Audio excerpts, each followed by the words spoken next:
हो गया। तो चलिए आप लोग कैसे है भाई? चलिए आज की क्लास में हम लोग देखने वाले हैं क्या, बहुपद। ठीक है, देखिए पिछले क्लास में आपको बहुपद के बारे में बताए थे, याद है पिछले क्लास वाला लेक्चर? पिछले क्लास में हम 3 टॉपिक पे डिस्कशन किए थे। वो टॉपिक था आपके स्क्रीन पे, don't write on your notebook. Sonu ji ध्यान से सुनिएगा, यदि मैं पढ़ा रहा हूँ तो आपका कंसंट्रेशन फुल बोर्ड पे होना चाहिए। ठीक है, पिछले क्लास में हमको क्या क्या बताए थे ये देखिए ध्यान से। पहला टॉपिक हम बताए थे कि कांस्टेंट क्या होता है। ठीक है, इसको हिंदी भाई अचर बोलते हैं। दूसरा टॉपिक है वेरिएबल, और एक और टॉपिक था कोएफिशिएंट।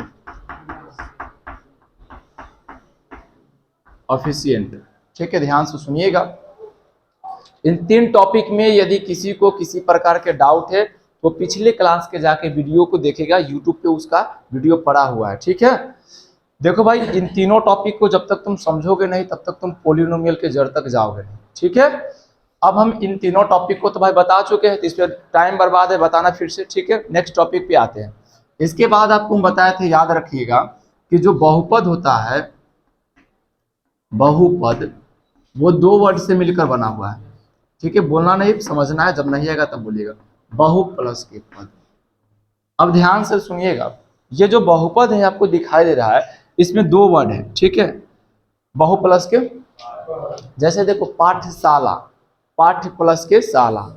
ध्यान से सुनना है ना, आलसशाला, आलसियों के लिए जो शाला है आलसशाला। ध्यान से सुनो, इसमें भी 2 वर्ड छुपा हुआ है, बहु प्लस के पद मतलब बहु और पद। हमने मीनिंग पिछले क्लास के वीडियो में आप देखिएगा, यहाँ पे समझाया था कि बहु का मतलब होता है अनेक। ठीक है, इसका मीनिंग क्या होता है? अनेक होता है। और इसका जो मीनिंग होता है भाई, पद का मतलब कि 2 तरह से डिफाइन किया था, एक आधार पे और एक घात पे। तो आधार पे भी 3 प्रकार के जो होते हैं बहुपद होते हैं, एक पदी, बहुपद, द्विपदी और त्रिपदी। और घात के आधार पे भी 3 प्रकार के बहुपद होते हैं, एक घातीय, द्विघातीय और त्रिघातीय। लेकिन हमारा टॉपिक ये नहीं है कि हम डायरेक्ट इस टॉपिक को फिर से एक्सप्लेन करें। अब मेरा टॉपिक रहा कि आधार और घात के आधार पे हमको बहुपद को सीखना है। ठीक है, उससे पहले आपको एक क्वेश्चन हम पूछते हैं, उसका आंसर आप लोग करिएगा कोफिशिएंट से। ठीक है, देखते हैं कि कितने बच्चे उसको कर पाता है। पेन पेपर पे नहीं, डायरेक्ट आंसर करेंगे। ठीक है, जिससे पूछे वही। px इक्वल टू आपके पास दिया हुआ है 4x² माइनस के 3x प्लस के 2। पूछा कि what is the coefficient of x², what is the coefficient of x, what is the coefficient of 2। पहला प्रश्न है, दूसरा, तीसरा। चलिए जिनसे प्रश्न है मेरा वो बताएंगे। ठीक है, नितेश इसमें बताता हूं कि x² का गुणांक क्या होगा? इसमें x² गुणांक 4। वेरी गुड, बैठ जाओ। ठीक है, अब इसमें आप बताइए था मंटू, x का गुणांक क्या होगा? इसमें 3 होगा, लेकिन उसके साथ क्या लगा हुआ? तो -3। वेरी गुड, बैठ जाओ। चलो इसमें अब बताएगा, आप आए थे ना पीला टी शर्ट सैटरडे की क्लास, चलो आप बताओ तो 2 का गुणांक क्या होगा? 0। वेरी गुड, आई होप आपको ये टॉपिक पूरी तरह से कंसेप्ट क्लियर है। ठीक है, इस पे कोई डाउट वाली बात नहीं है, बैठ जाओ। क्यों हंस रहे? आगे बताया हम इसको। चलो आगे के टॉपिक में भाई अब पद के आधार पे हम लोग सीखेंगे कि क्या होता है। तो नेक्स्ट जो टॉपिक आपके पास आएगा वो आएगा मोनोनोमियल, MONOMIAL। इसको हिंदी में बोलते हुआ एक पदी। क्या बोलते हैं? एक पदी। अब क्या होता है एक पदी, इसको समझना। देखो ये 2 वर्ड से मिलकर बना हुआ है, एक प्लस के पदी, एक प्लस के पदी, मोनो प्लस के नोमियल। मोनो का अर्थ होता है एक, पदी मतलब कि पद ही होगा। ठीक है भाई, मोनोनोमियल, नोमियल का मीनिंग होता है टर्म। ठीक है भाई, तो जिसमें ऐसा एक्सप्रेशन होना चाहिए, that expression in which only one term are available. वैसा व्यंजक होना चाहिए, वैसा चीज होना चाहिए, वैसा मैथ का टर्म होना चाहिए, चाहे x हो, चाहे y हो, चाहे z हो, चाहे कुछ भी हो, लेकिन उसमें कितना कैपेसिटी होना चाहिए?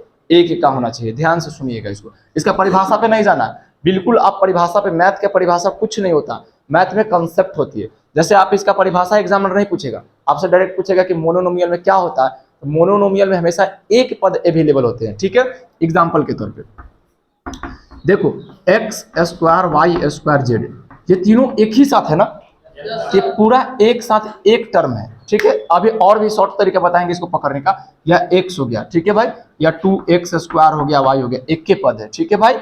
यदि इसके साथ प्लस माइनस ऐड हो जाता है, इसके साथ क्या हो जाता है, प्लस माइनस ऐड हो जाता है, तब वो चेंज हो जाएगा द्विपदी में। और जब प्लस माइनस ऐड नहीं रहे तो उसको हम एक पदी कहेंगे। जैसे आप देखो ध्यान से, फिर से देखो, 4 कितने पद इसमें है, एक है। 3 कितने पद है इसमें, आपसे कोई पूछे कि x कितना पद है, y कितना पद है, x y एक ही पद नहीं मिला के, जब तक उसमें प्लस माइनस नहीं लगा रहेगा तब तक हम उसको कह सकते हैं कि एक पद ही है। लेकिन एग्जामिनर आपसे भी बहुत ज्यादा तेज होता है। अब करता क्या, कहेगा 2x प्लस के x प्लस के 4x प्लस के 5x। अब लड़का यहाँ पे तो देखा तो लगा तो उसको कि भाई कितना पद हो गया, 1 2 3 4 पद हो गया। लेकिन ये 4 पद है नहीं। क्यों नहीं है, क्योंकि सब एक ही खानदान के हैं, सब एक ही जगह है। क्यों भाई, सारा के प्रॉपर्टी सेम सेम है, x दिखाई दे रहा है ना, तो सब तो ऐड होके एक हो जाएगा ना। बड़ा सा झुंड एक जब मिल जाएगा तो एक ही गुट ना कहलाएगा। तो देखो 2 1 3, 3 और 4 7 और 7 5 12। तो अब 12 x हो गया। तो भाई दिखने के लिए लग रहा था कि भाई 4 गुट में है, लेकिन है एक ही पद। समझ बात आ रही है।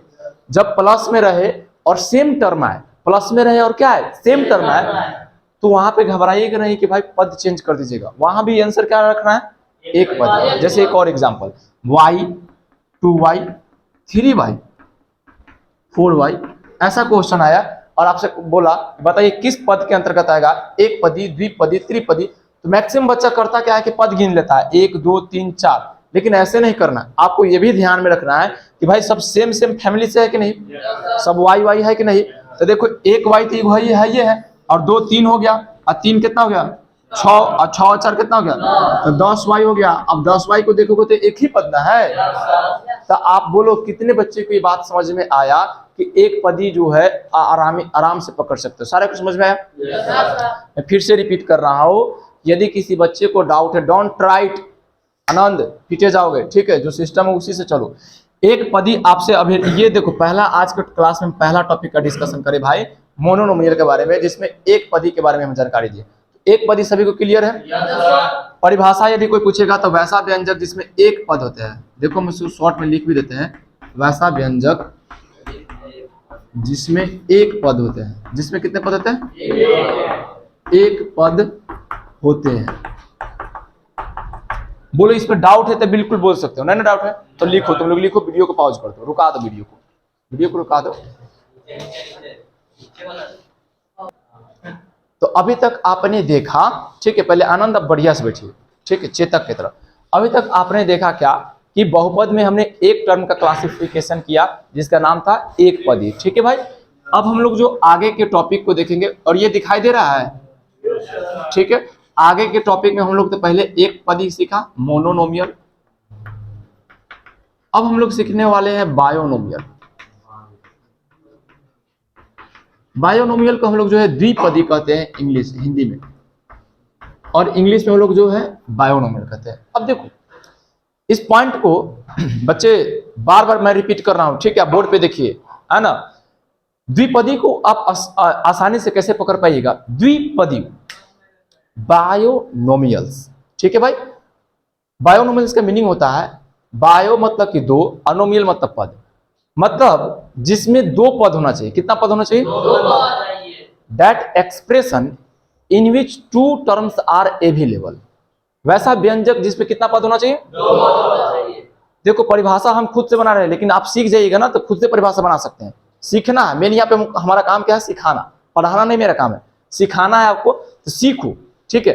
द्विपद, द्वि प्लस के पद, यही ना होगा, द्वि प्लस के द्वि मतलब कि दो, द्वि मतलब कि दो, पद मतलब पद, तो जिसमें दो पद होगा उसी को ना द्विपदी कहेंगे। तो भाई ध्यान से देखो इसको, इसमें दो वर्ड है, द्वि प्लस के पद। द्वि का मतलब दो, पद मतलब पद होता है। तो वैसा व्यंजक जिसमें कितना पद होगा, खुद से बोल सकते हो कि सर जिसमें दो पद होता है उसी को तो द्विपदी कहते हैं। एक लाइन में आंसर आ सकता है, परिभाषा की आवश्यकता है नहीं है। चलो एग्जाम्पल से समझते हैं इसको। x प्लस के y, x प्लस के y। और एक और खास बात है, इसमें हमेशा सेम सेम जात नहीं दिखाई देगा, ठीक है, हमेशा 1 से 30 के साथ क्या आएगा, अब देखो ध्यान से, 2a² b है प्लस के 3x है। अब देखो यहाँ पे दोनों का जात सेम है ना, दोनों का कास्ट अलग है ना भाई। ए बी है, ये एक से दोनों के कास्ट अलग है ना, लिखिएगा नहीं, ठीक है। ए बी है और एक से कास्ट अलग है ना। और दूसरा पॉइंट कि सर ये अलग पद है, ये अलग पद है, तो कितना पद हो गया? आप और हम अलग है ना, है तो सब जेंट्स ही, लेकिन इसमें कह सकता है ना कि भाई अलग है, सबका प्रॉपर्टीज है ना। अब यहाँ पे सीखो ध्यान से, हम कहे x प्लस के वाई स्क्वायर, अब बताओ ये अलग है कि नहीं है? अब काउंट करोगे तुम कि सर हम पद कैसे काउंट करें, तो कुछ नहीं करना है, देखना है पहला कि x है तो एक पद हो गया, ठीक है, ये y हो गया, दो पद हो गया। इसे प्लस रहे चाहे 2a माइनस के 3b रहे, कोई दिक्कत नहीं, माइनस में प्लस में को कोई फर्क नहीं पड़ता, हमको केवल काउंट करना है कि पद, और जब पद काउंट करना है तो दोनों का प्रॉपर्टीज अलग होना चाहिए। सर ये ए है, सर ये बी है, ना ही जुट सकता है ना ही घट सकता है, तो दोनों अलग अलग है। समझ में बात आ रही है ना? तो द्विपदी को आसानी से पकड़ने का ये लॉजिक है, समझ में बात आई? अभी देखो कंफ्यूजन के तौर पे एक क्वेश्चन हम करते हैं, a प्लस के 3b माइनस के 4a माइनस के 2b। अब यहाँ पे लड़का देखा जज्बात में एकदम जल्दी देखा तो कहा एक पद, दो पद, तीन पद, चार पद, फिर गड़बड़ा गया।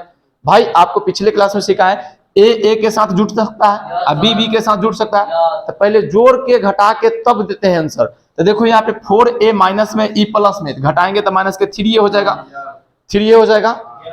अच्छा 3b प्लस में 2b माइनस में तो घटाएगा तो प्लस के b हो जाएगा। तो सर ये तो दुए पद ना हुआ। जैसे सब देखो ध्यान से, तुम्हारे पास ढेर सारा रुपया है, ये समझो बाबू, 2 रुपया है, 3 रुपया है, 5 रुपया है, 1 रुपया है। अब कहें कि बताओ कौ रुपया है, तो तुम एक ही को ना बोलोगे कि सर मेरे पास टोटल 3 3 5 5 5 10 देखिए 11 रुपया है, एक के को ना बोलेगा कि तुम ऐसे कहोगे सर मेरे पास 2 रुपया है, 3 रुपया है, 5 रुपया है, 1 रुपया, ऐसे ना बोल सकते हो। तुम डायरेक्ट बोलोगे कि मेरे पास 11 रुपया है। तो सिमिलर यहाँ पे कहानी समझो कि ढेर सारा पद दे देगा ना तो उसको जोड़ा जाता है, उसको क्या किया जाता है? देखा जाता है कि उसमें जोड़ने वाला है कि नहीं, कि घटने वाला है कि नहीं, और जुड़ता उसी से है जो सेम सेम कास्ट के रहेगा, ठीक है। तो द्विपदी कॉन्सेप्ट क्लियर हुआ। अब इसमें डाउट होना है, आप इसको लिखिएगा यूट्यूब की सहायता से। सेकंड पॉइंट हम लोग सीखते हैं, ठीक है, ये सारा यूट्यूब पे चला जाएगा भाई, आप देख लीजिएगा वहां पे, है ना। थर्ड पॉइंट हम लोग सीखते हैं भाई क्या, तो ट्रायोनोमियल, TRINOMIAL, ट्रायोनोमियल को हम लोग क्या बोलते हैं? त्रिपद। क्या बोलते हैं भाई? अच्छा एक बात ध्यान से सुनो, इसमें त्रिपदी, त्रि मतलब कितना दिखाई देगा? त्रि मतलब कितना दिखाई देगा? 3 दिखाई देगा ना भाई। क्रिस्टल क्लियर करो तब बेस्ट होगा, ठीक है। त्रि प्लस के पद, तो मेरे मित्र त्रि का मतलब 3, त्रि का मतलब 3। सर वैसा व्यंजक, ध्यान से सुनना इस परिभाषा को, आप अपने माइंड में सेटअप कर लो ताकि आज अभी क्लास में ही याद हो जाए, घर याद करने की आवश्यकता नहीं पड़े, ठीक है। त्रिपदी, त्रिपदी सर वैसा व्यंजक जिसमें कितना पद हो सकता है? परिभाषा तो दिक्कत नहीं है। अब एग्जांपल से इसको कांसेप्ट क्लियर करो, ठीक है। मैं बार बार रिपीट कर रहा हूं, क्या बोर्ड पे देखिए, और आप लतखोरी कर रहे हैं कि लिख रहे हैं, क्या कर रहे हैं हमको पता नहीं चल रहा है, ठीक है। बाद में इसका जवाब दे इतना हार्ड हो जाएगा कि आपको पछताना पड़ेगा, ठीक है। ट्रायोनोमियल त्रिपदी, जैसे देखो x आ गया, y आ गया, z आ गया। अब सर ये तीनों तो अलग अलग है ना भाई। अब कोई लेके ऐसे भी लिख सकता है x minus Y minus Z, कोई फर्क नहीं पड़ता, प्लस में रहे माइनस में रहे, इससे कोई फर्क पड़ने वाला। हमको तो केवल चर से आवश्यकता है कि चर 3 गो होना चाहिए। चर कितना होना चाहिए? चर 1 होना नहीं चाहिए। 1 हो जाएगा तो 1 पदी, 2 हो जाएगा तो 2 पद, या 3 हो जाएगा तो त्रिपदी। इसमें देखो चर अलग अलग है, 3 गो है ना चर। अब देखो 3x² y प्लस के 2z माइनस के b। अब भाई देखो चर अलग अलग है, यहाँ पे चर अलग है, यहाँ पे चर अलग है, यहाँ पे आप पद काउंट करोगे तो 1 2 3, सीधा सी बात है कि ये त्रिपदी है। तो आई होप अभी तक हमने सीखा कि आधार के आधार पे भी बहुपद के प्रकार होते हैं, जिसमें 3 प्रकार हुआ। हमने इसको कांसेप्ट क्लियर किया। इससे एग्जामिनर तुमको प्रश्न हमेशा करेगा, 1 2 प्रश्न आपको दिखाते हैं कि कैसा क्वेश्चन करता है, कहेगा ठीक है। निम्न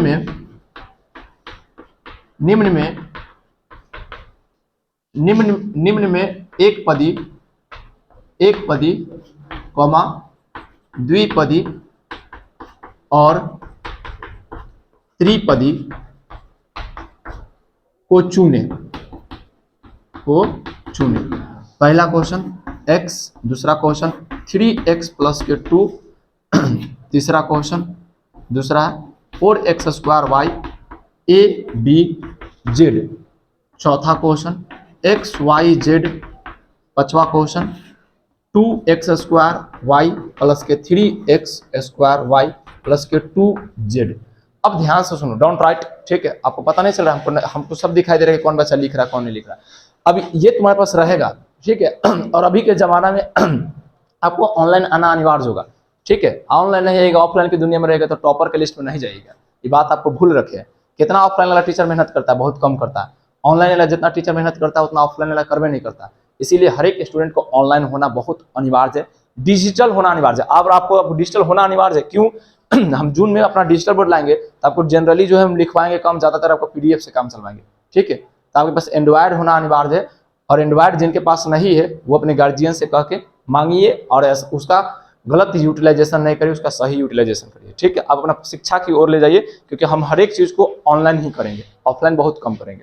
देखो ध्यान से, निम्न में एक पदी, द्विपदी और त्रिपदी को चुनना है, ठीक है। क्या करना है? Select the flowing terms is monomial, binomial और ट्रायोनोमियल। अब आपके पास क्वेश्चन दिया x किस पद के अंतर्गत है? एक पदी, द्विपदी, त्रिपदी, किसके अंतर्गत?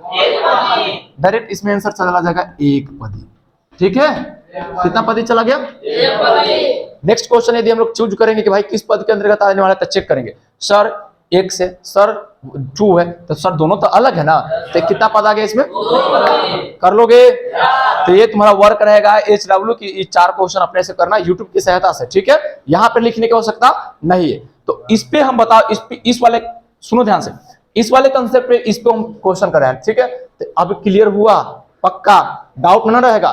चलो अब ये तुम्हारा काम रहेगा लिखना घर पे। अब हम नेक्स्ट टॉपिक पे आते हैं, और मेन ओरिजिनल अब यहां से पोलिनोमियल का मतलब समझ में आएगा, ठीक है। मेन यहां से देखो भाई ध्यान से, अब तुम्हारा जो है मेन यहां से तुमसे कोई पूछे, परिभाषा पूछे कि बहुपद का ओरिजिनल मीनिंग क्या है, ए बाबू ORIGINAL, original meaning of polynomial. Don't बात करी POLYNOMIAL। ध्यान से सुनना। ओरिजिनल मीनिंग ऑफ पोलिनोमियल मतलब बहुपद का अब ओरिजिनल परिभाषा बता सकते हो, बता सकते हैं कैसे? क्योंकि भाई बहु भी समझ लिए, अब पद भी समझ लिए। तो अब आप बहु और पद तो समझ लिए, जिसमें अनेक पद होता है उसी को ना बहुपद कहते हैं। That expression in which many terms are available. पीछे ला जल्दी खोलो उसको, ठीक है। That expression in which many terms are available. समझ बात आ रहा है? पूरा खोलो इस सबको बढ़िया से, क्योंकि लाइट नहीं दिखाई देगा तो फिर काला हो गया। एक और खोलो विक्रम, ठीक है ना? चलो उसको भी खोल दो, बेस्ट रहेगा। ओ हाँ हाँ ठीक है, बंद करो उसको, ठीक है। देखो original meaning of polynomial, meaning क्या है हिंदी में लिख दो इसको। बहुपद के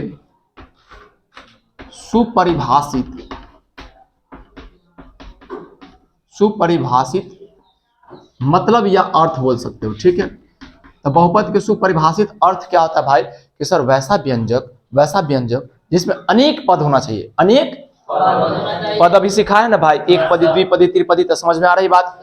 पद अभी तो सिखाए हैं, एक पदी, द्विपदी और त्रिपदी, ठीक है। तो इसका हम परिभाषा लिख रहे हैं क्या भाई? कि वैसा व्यंजक जिसमें, क्लास में ही कोशिश करना अपने माइंड में सेटअप कर, जिसमें अनेक पद होना चाहिए। कितना पद होना चाहिए? वेरी गुड, अनेक पद हो, उसको क्या कहेंगे? उसे बहुपद कहते हैं। उसे क्या कहते हैं भाई? बहुपद कहते हैं, ठीक है। अब अनेक पद होगा तो सर अभी तक ले तो हम 3 ही पद सीखे, एक पदी, द्विपदी, नहीं तो त्रिपदी। लेकिन उसमें अनेक पद होगा जिसको हम काउंट नहीं कर सकते हैं, जिसमें काउंट एग्जाम्पल के तौर पे हम कह सकते हैं भाई x² + के 3x + के 2, ये भी एक बहुपद है। क्यों बहुपद है? क्योंकि सर इसमें एक से ज्यादा पद है ना, हमको पदे से ना हो सकता है, एक से ज्यादा, 1 2 3, कितना पद हो गया? 3 पद हुआ ना। चलो अब यहाँ पे देखो ध्यान से, हम कहे 4x + के y + के z + के a 2a + के 3b, ये भी भाई बहुपद के अंतर्गत आ सकता है। क्यों? क्योंकि इसमें अनेक पद है ना। अनेक पद होता है 1 2 3 4 5। अनेक का मीनिंग होता है एक से ज्यादा। अनेक का मीनिंग क्या होता है? एक से ज्यादा। तो बहुपद को पहचानने के लिए भी कंसेप्ट बताएंगे, पहले अभी हम परिभाषा समझाएं इसका ओरिजिनल मीनिंग क्या है, ठीक है। अब इसकी पहचान को हम समझाते हैं। यहाँ देखो ध्यान से, ये इंपॉर्टेंट टॉपिक है और सबसे ज्यादा भी है ये, ठीक है। पहचान, किसकी पहचान? पहचान, परिचय या क्या बोलते हैं? Identity, identity must important topic है भाई। पहचान, पहचान से हर साल कम से कम 3 क्वेश्चन ऐसा रहता है जो एग्जाम में पूछे जाते हैं डायरेक्टली हर साल। ठीक है, पीछे वाला खिड़की बंद कर दो, लाइट आ रहा है ना। तो बहुपद की पहचान तो हम समझा देंगे एकदम बिल्कुल इजी वे में, आपको देखना केवल। ठीक है, ई मिटाते हैं, इसको हटाएंगे तभी अच्छा होगा।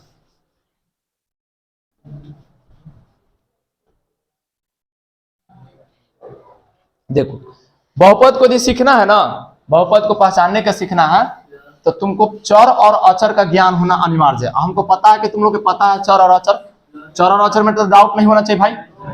क्या चर और अचर में तो डाउट नहीं होगा। आइए देखो ध्यान से, यदि तुमसे कोई कहता है कि बहुपद के पहचान के दिखाओ, तो एकदम आसानी से एकदम इजी वे में कैसे पहचानोगे, देखो उसका सटीक तरीका। और हर साल जो है आपके बोर्ड एग्जाम में कम से कम 3 या 4 क्वेश्चन इसी से रहता है। 3 या 4 क्वेश्चन हर साल आता है। जैसे देखिए, बहुपद की पहचान,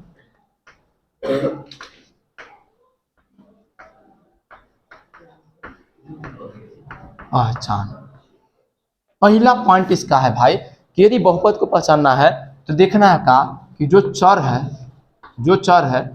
चर पर देखना ध्यान से, चर पर रूट, इसको क्या पढ़ेंगे, रूट ROOT, रूट नहीं होना चाहिए। नहीं होना चाहिए, कटम कुटम का मीनिंग होगा कि नहीं होना चाहिए। फिर से सुनो, बहुपद की पहचान सीख रहे हैं हम लोग, तो चर पर रूट नहीं होना चाहिए। दूसरा पॉइंट, चर के घात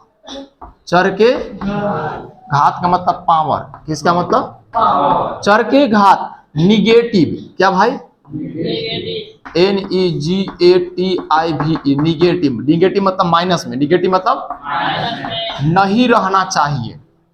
ध्यान से सुनो, पहला सर चर पर रूट नहीं होना चाहिए, ये तो कॉन्सेप्ट इससे पास कर गया, तो इसको चेक करेंगे। चर के जो घात है, जो पावर है, पावर तो सिखाए है ना भाई, वो निगेटिव नहीं होना चाहिए। आगे के टर्म सीखो, चर के घात फ्रैक्शन, भिन्न में, चर के घात भिन्न मतलब का फ्रैक्शन, FRACTION, फ्रैक्शन में नहीं होना चाहिए।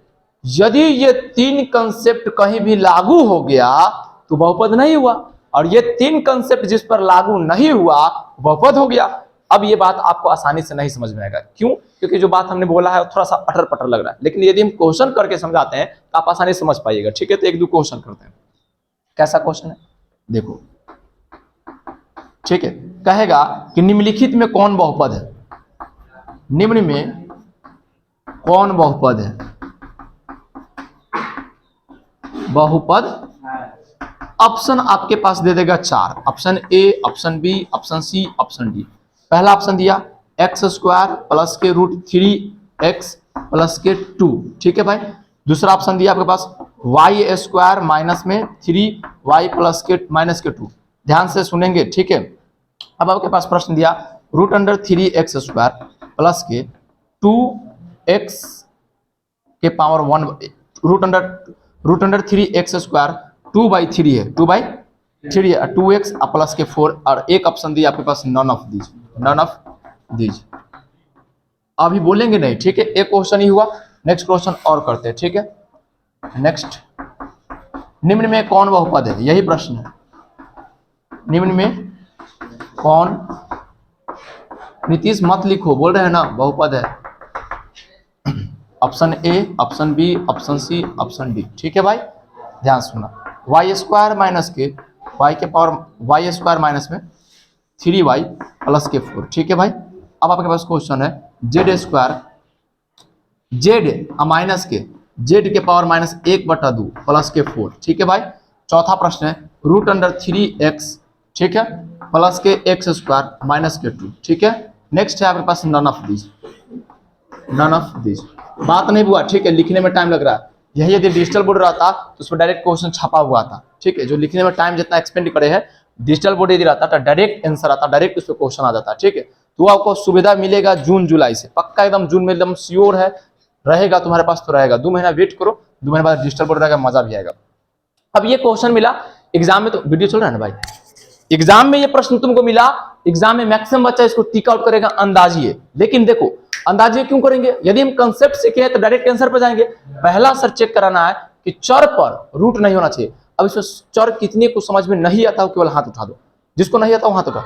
आपको बस बाकी बात को समझ में आ रहा है भाई? चलो देखो, चर पर रूट नहीं होना चाहिए भाई, तो पहला चेक करेंगे सर ये ना चर है, चर यही ना, तो सर रूट चेक करेंगे। रूट तो रूट सर रूट नहीं होना चाहिए सर, किसी पे चर पे रूट है, इस पे रूट है, इस पे रूट है, रूट इस पे है, इस पे नहीं है, इस पे है, पहला तो पास कर गया, इस पे है नहीं। दूसरा चेक करेंगे कि चर के घात निगेटिव नहीं होना चाहिए, तो भाई देखिए चर के जो घात है निगेटिव है, माइनस में है, माइनस में है। चर के कहा तो चौरे पे, अब हम औचर पे चेक नहीं करेंगे, केवल चौरे पे चेक करेंगे। 2 से पास कर गया, अब तीसरा भी इसको पास करना होगा तभी ना कहेंगे। चर के घात भिन्न में नहीं होता भाई, घात भिन्न में है, बटा में है घात। इसके बाद ऑप्शन ए को क्या करो, ऑप्शन बी क्यों गलती करे भाई? तो देखो पहला सर चर के घात रूट में होना चाहिए, तो सर चर के घात इसमें रूट नहीं है, ठीक है पास कर गया। लेकिन दूसरा चेक करेंगे चर के घात निगेटिव नहीं होना चाहिए, और सर चर के घात नहीं है तो निगेटिव हो गया ना। तो जब ए को खाली फेल किया ना तो उसको चेक करने की आवश्यकता, तो ऑप्शन बी क्या हो गया?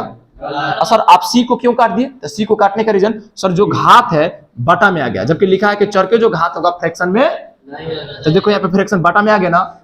जब चर कह रहे थे केवल चर पे एक्स वाई जेड पे चेक करना, अचर पे चेक करने की आवश्यकता, तो सर जैसे ही पकड़ा गया बटा में तो गया ना, तो ऑप्शन ए करेक्ट हो गया। ऑप्शन बी जो है दूसरा नंबर क्वेश्चन का आंसर तुम लोग बता क्या होगा? सी होगा, करेक्ट हो पक्का। देखो अब इसको मैं एक्सप्लेन करते हैं, कितने बच्चे को समझ में नहीं आ रहा है, लेकिन घबराने की आवश्यकता नहीं, इसमें बहुत सारा क्वेश्चन करेंगे हम, ठीक है ध्यान से सुनो। सर पहला ऑप्शन सर निगेटिव पावर आ गया तो इसको कह सकते हैं बहुपद, गया तो खत्म। सर देखिए ना जेड तो चर है ना, और चर पर तो पावर बाटा में आ गया, तो सर ये हो गया। सर यहाँ चेक करिए, यहाँ सब पर का लागू हो जाएगा, रूट पे नहीं है चर, बटा में नहीं है, निगेटिव नहीं है, तो ऑप्शन सी को क्या करो। अब तुम लोग कहोगे इस पे भाई इस पे हम लोग 10 क्वेश्चन करेंगे, 10 क्वेश्चन इस पे करेंगे, अच्छा, लेकिन वो क्वेश्चन जो है आपके ग्रुप में भेजा जाएगा 10 क्वेश्चन, क्योंकि ये टाइम ज्यादा एंडिंग हो गया। ये टॉपिक पे कम से कम 10 क्वेश्चन यदि तुम प्रैक्टिस कर रहे हो एमसीक्यू अच्छा क्वेश्चन, तो एग्जाम में तुमको लिख के देते हैं कि एक क्वेश्चन भी गलती करने लायक नहीं बचोगे, ठीक है। तो आज की क्लास को हम लोग यहीं पे सीमित रखते हैं, और आज की क्लास में जितना भी हमने टॉपिक को सीखा है उसका वीडियो आपको जस्ट छुट्टी होने के 1 घंटा बाद आपके यूट्यूब पे अपलोड रहेगा, आप वहां से देख लीजिएगा, लिख लीजिएगा, ठीक है। ये ज्यादा देर का वीडियो नहीं, 30 से 35 मिनट का वीडियो रहता है, ठीक है। और जो क्वेश्चन आपके ग्रुप में भेजेंगे इस टाइप के, उस क्वेश्चन का आप लोग बना लीजिएगा, ठीक है। थैंक यू, जय हिंद, जय भारत।